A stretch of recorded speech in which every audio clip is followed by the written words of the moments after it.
But with this regime, they have absolutely no idea what is happening. Instead, they are abusing bishops. they are actually literally abusing bishops. Because if you also don't respect our spiritual fathers, where are you going to get blessings from? And even as we engage in public discourse on matters that are important to the people of Kenya, we must be careful to be factual, lest we become victims of the things we accuse others of doing. That what the bishops have said is what the Gen Zs said, is what the millennials said, is what the opposition is saying, is what the international community is saying. Stop the abductions, stop the corruption. So name calling or trying to intimidate the bishops will not change the truth. Address the issues, stop the insolence, stop the intolerance. Thank you.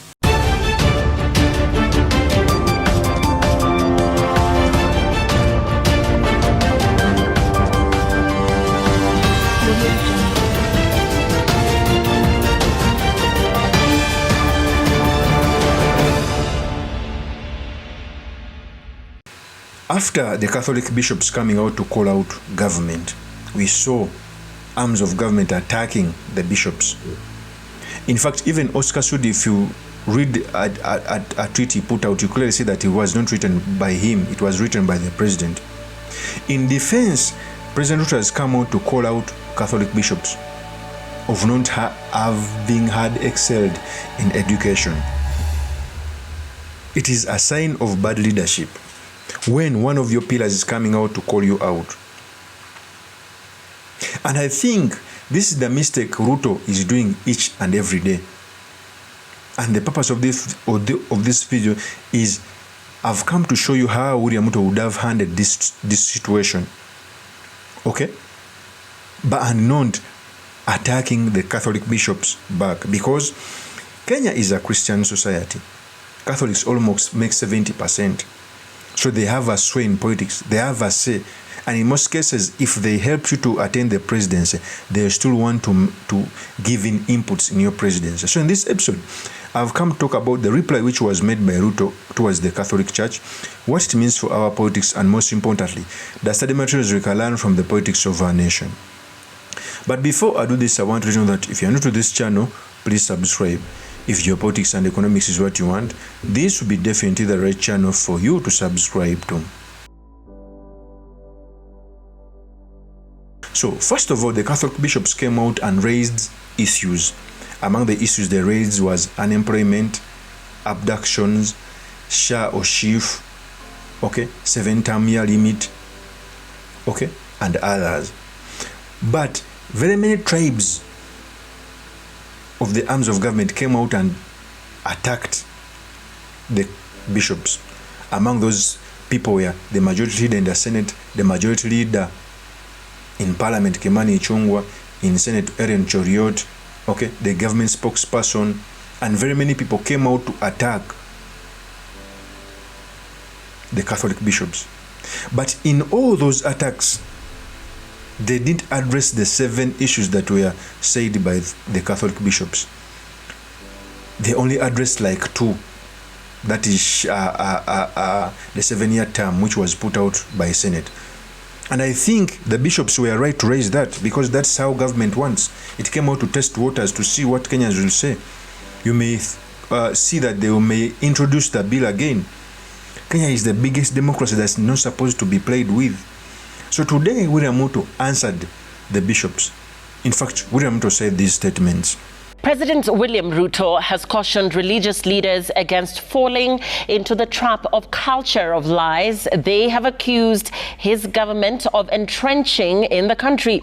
Speaking when he attended Tangaza University's graduation ceremony in Nairobi, Ruto called on the clergy to be factual and constructive in their statements. As Emmanuel Tor now reports, the whole government approach was used as more leaders came out guns blazing, accusing the clergy of playing to the gallery in their condemnation of the head of state. It was his first response to the hard-hitting statement by the Kenya Conference of Catholic Bishops, KCCB, who accused him of entrenching a culture of lies and false promises in the country. And President William Ruto sought to clear his name at the Catholic Church-run Tangaza University during its graduation ceremony.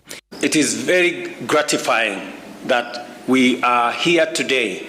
The president firing back in the same range, telling the men of cloth to be truthful first. And even as we engage in public discourse on matters that are important to the people of Kenya, we must be careful to be factual, lest we become victims of the things we accuse others of doing.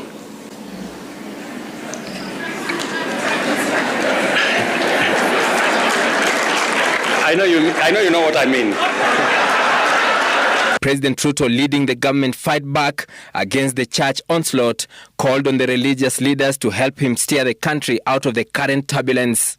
And I want to ask all of us, leaders, the clergy, Kenyans, to work together towards a nation that we can all be. That is William Ruto. You could see William Ruto is one of the biggest communicator. Okay? He attacks them. But if you want to know that William Ruto sanctioned the attack, every arm of government attacked the bishops, including the deputy speaker. It means that parliament attacked the bishop through the deputy speaker, through the majority leader Kimani Ichung'wah, through the majority leader in the Senate, and all other people who surround themselves with William Ruto attacked the bishops, saying that they must stay in politics.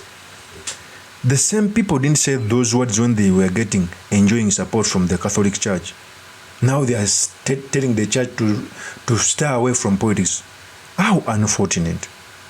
To show that these people are hypocrites, the deputy speaker, Boss Shole, came out and attacked the bishops. Can you imagine? Once the regime, which was seen as popular in church, coming out to attack the church, it shows a lot of loopholes.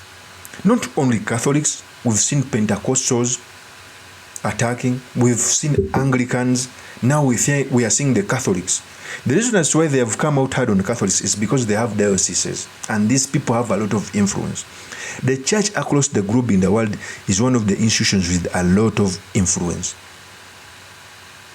So Boss Shole attacking the church, it shows how unserious this government is. Before I proceed, I want to play a tape when Boss Shole was attacking the Catholic bishops. Here is the tape. If my bishop believes that there are things that are going wrong, they can actually seek an audience with members of parliament and castigate us and tell us the direction that we should go and to pray for us. And also, I know that the bishops of every type of church in Kenya, every denomination, can get an audience with the head of state today, because our head of state has leaned on the church for all his life. So if really they want to support him and pray for him, then they should have if they ask for an appointment at State House today, the bishops will get an appointment ahead of me. And they can get an audience with the president whenever they seek it. So they could have called the president aside, told him what they believe is going wrong, advised him on what they think should be corrected, and also pledged to pray for him that he may be able to correct whatever they think is going wrong. But when you go and castigate him and the government in public, are you really trying to resolve the problem, or are you trying to play to the gallery and to play into a political realm? That is exactly what they were doing. Because I also believe, even when I have done something wrong, my pastor is not going to go on public television or in front of the church in the pulpit and castigate me. He will ask to see me in his office in church, or he will ask to visit me at my home. and he can be able to tell me off there in my own home, privately, because that is what somebody does when they want to correct you. That is Boss Shole. So you clearly see that the system, I think, sat down and decided to attack the bishops. They learned from the finance bill. They never had proper communications. And I think in the meeting they said that everything that they will face, they will come out all along to attack. And for me, I keep on saying, people, this is the right time for the opposition to rise. Any person who wants to lead the opposition. By this time, Rigathi Gachagua would have come out to own the bishops and defend them. Today, when Raila Amolo was asked about the same, it was mum. He talked about devolution and others. When I was asked about the bishops, he was mum.